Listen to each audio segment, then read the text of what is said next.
Coming up tonight on YCN News, Vermont Governor Peter Shumlin thanks state lawmakers for approving a universal pre-kindergarten program. The Vermont bill that would ban handheld electronics while driving gains support among lawmakers. And Lebanon and Enfield, New Hampshire police departments arrested 2 men in connection with the sale of heroin in the Upper Valley.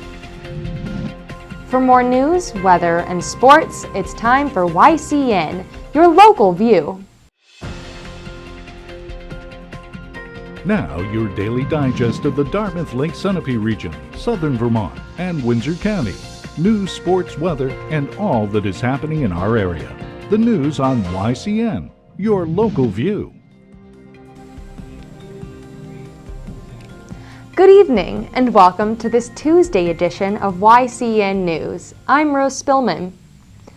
Social service professionals and educators agree that early childhood education pays dividends in the life of a young boy or girl. So it was with enthusiasm that Vermont Governor Peter Shumlin thanked the work of state lawmakers for approving a universal pre-kindergarten program.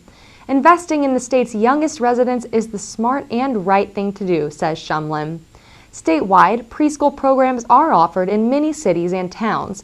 Indeed, in Vermont, 87% of its communities offer PreK programs.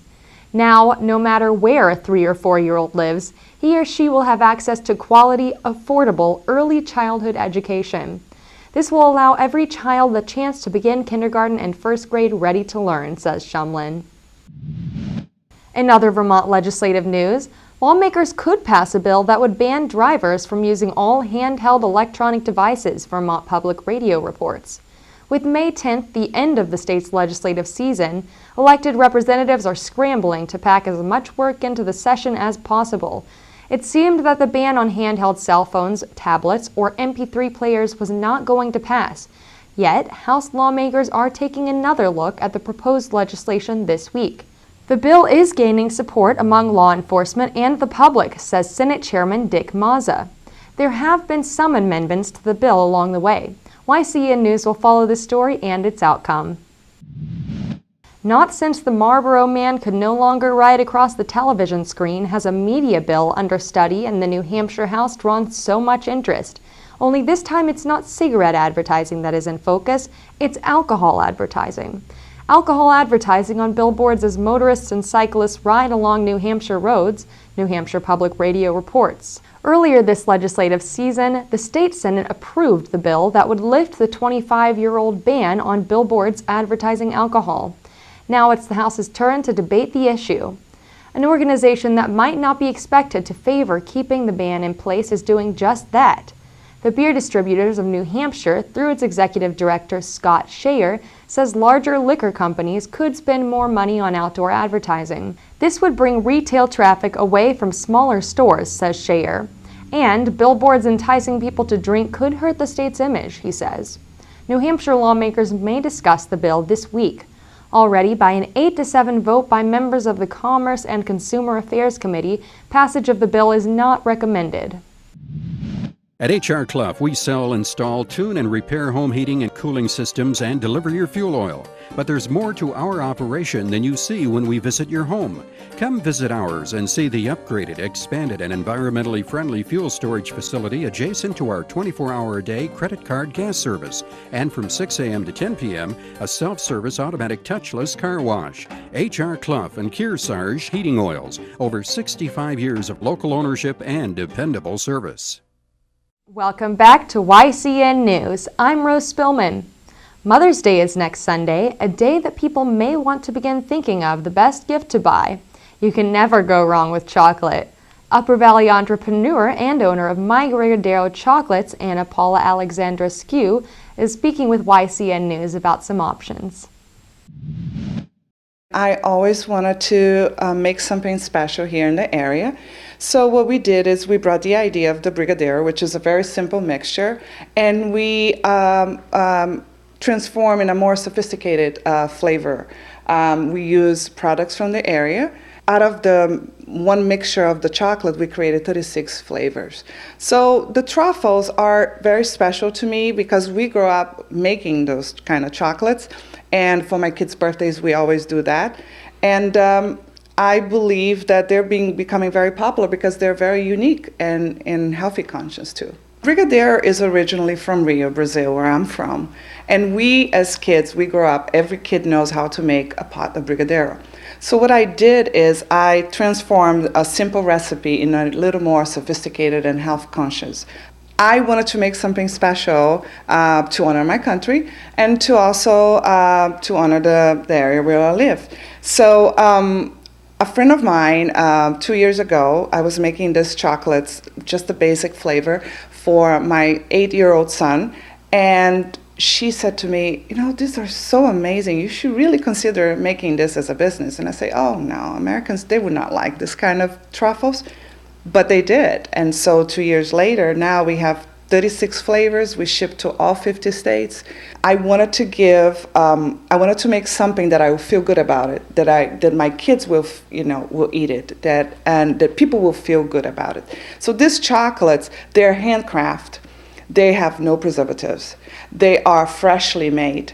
They're not the chocolates that sit in a shelf for a month or 2 years. They're the chocolates that you buy and you can eat fresh, and in 10 days, they're still gonna look delicious, gonna look great and taste delicious.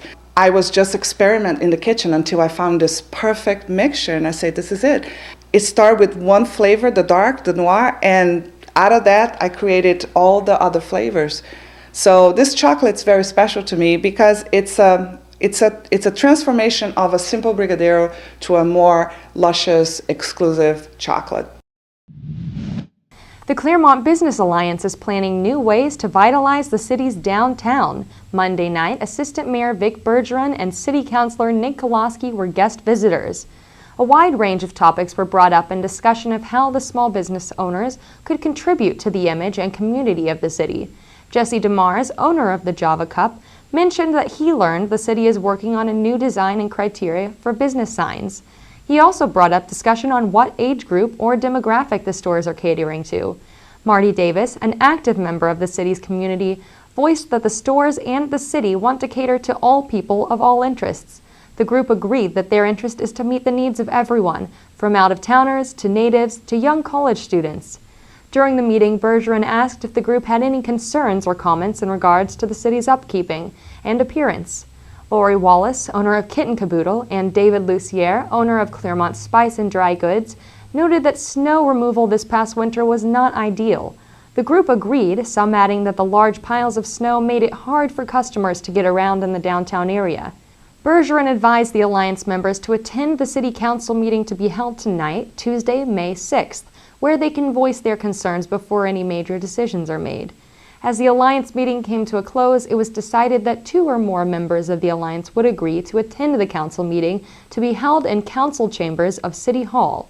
City Councilors will begin their discussion and review of the proposed fiscal year 2015 budget. YCN News will bring you more news of the city budget on Wednesday. In police news, on Monday, the Lebanon and Enfield police departments, in a joint investigation, arrested 2 men in connection with the sale of heroin in the Upper Valley. Sean Whitlock, age 27, of Newark, New Jersey, was found to be in possession of 1,450 bags of heroin with an estimated street value of $29,000.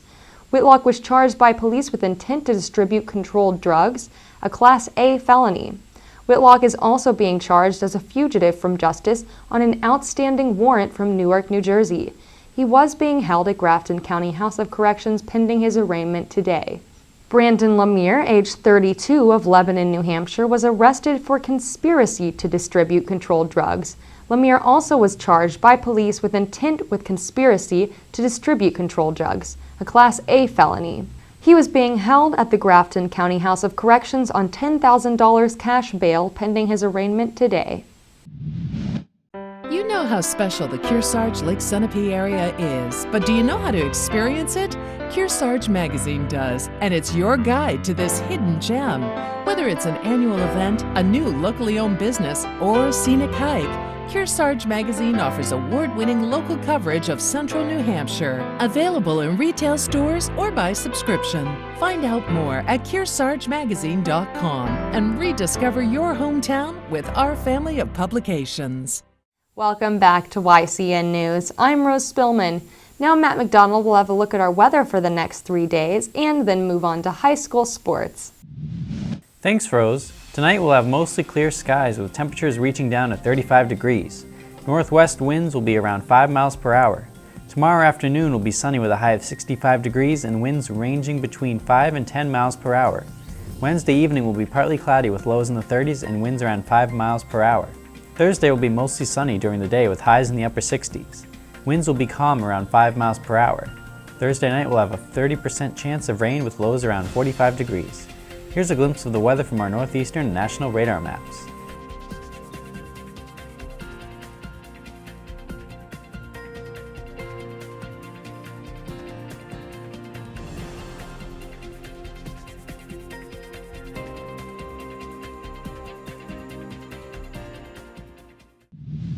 Now let's see what's coming up on our community calendar. There are a lot of meetings coming up tomorrow in New Hampshire. At 5 p.m. the Wilmette Selectmen will meet.